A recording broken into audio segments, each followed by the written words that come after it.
Ladies and gentlemen, due to illness, this time the role of Lord Boruticus will be portrayed by me, Lord Boruticus. And now, me. Thank you, me, and welcome to Dark Side Chat number 6. I am Lord Bruticus, and you're not. I know I'm not Chevy Chase either. My first guest goes by the name Lord Sin, and he hails from Denver, Colorado. He is not the Lord Sin of the New Brotherhood of Darkness, a Star Wars fan group of my creation. So please welcome to the show, Lord Sin. So what was your earliest Star Wars memory? Earliest Star Wars memory was when I was about 3 or 2, and it was when I went and saw Return of the Jedi with my family. Cool. I remember being 4, and I saw A New Hope in the theater with my grandmother, and I left the theater with my jaw was just completely dropped. It was the most captivating movie I ever saw. It was also the first movie I ever saw in the theater, so that might have been part of it too. But I was ever since then I've been captivated with Star Wars. I remember it specifically opening up my perceptions on my imagination and everything. Growing up, what was your favorite thing about Star Wars? I would have to say my most favorite tangible thing was an AT-AT that I ended up getting, and I remember it was just the coolest thing because I could put not only my Star Wars guys in it, but I could put my G.I. Joes in it too. It was crazy. I'd have huge battles, and that would always be like the centerpiece of my battles. Very cool. Yeah, the last guy I interviewed had a very large AT-AT as well, and I think his was from the Power of the Force 2 collection, and the thing just looked massive. Oh, it was epic. I loved it. It was probably my favorite toy growing up.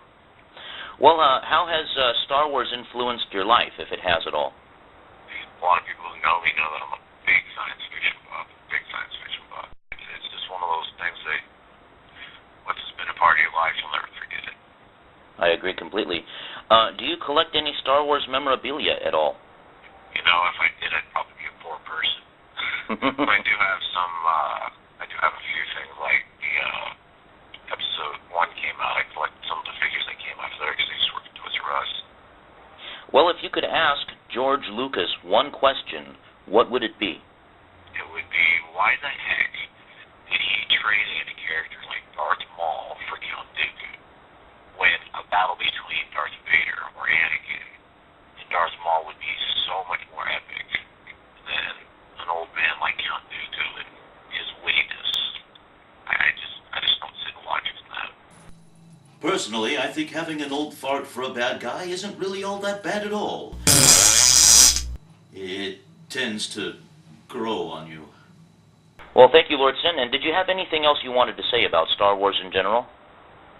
Yeah, actually, I just recently saw that Clone Wars movie, and I enjoyed it thoroughly. The new characters, new dynamics on the old characters.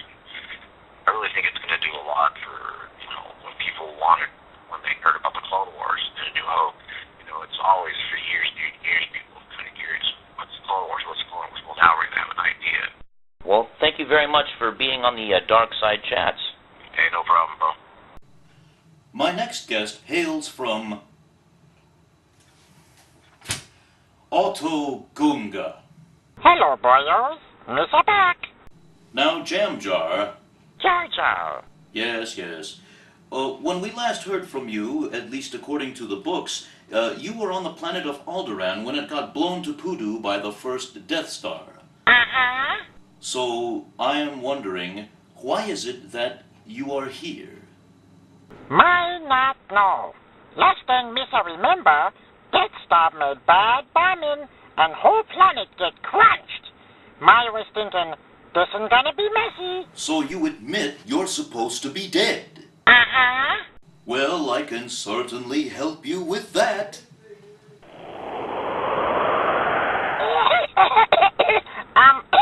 A little help. A little help coming up.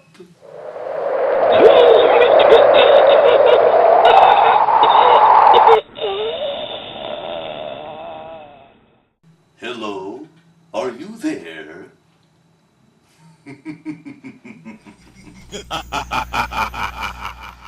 So much for Mr. Cookie Jar.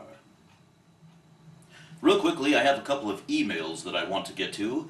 The first one here is from a person referring to himself as Vader's stepchild, and he says that he really loves the show, and why thank you, and he especially likes some of the voice acting, particularly Darth Poodoo. Wow, we actually have fans of Darth Poodoo out there, ladies and gentlemen, and some of the sound effects.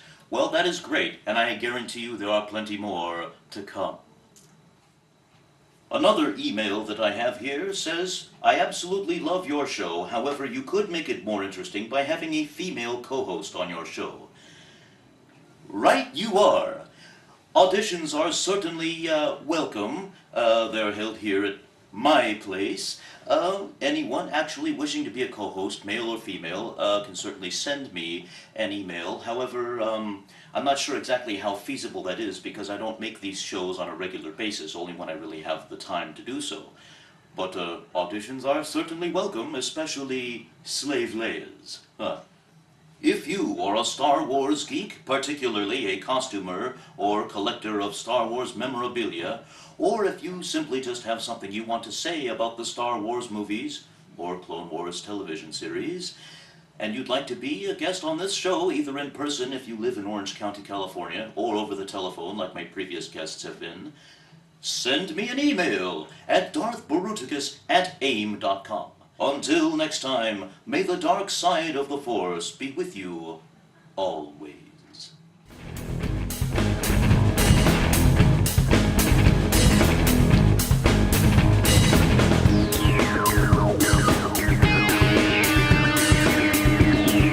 Don't know the power of the dark side.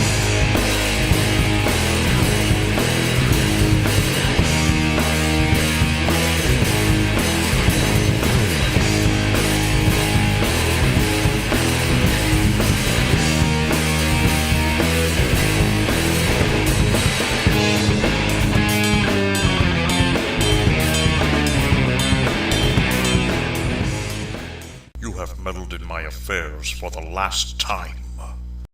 A little help.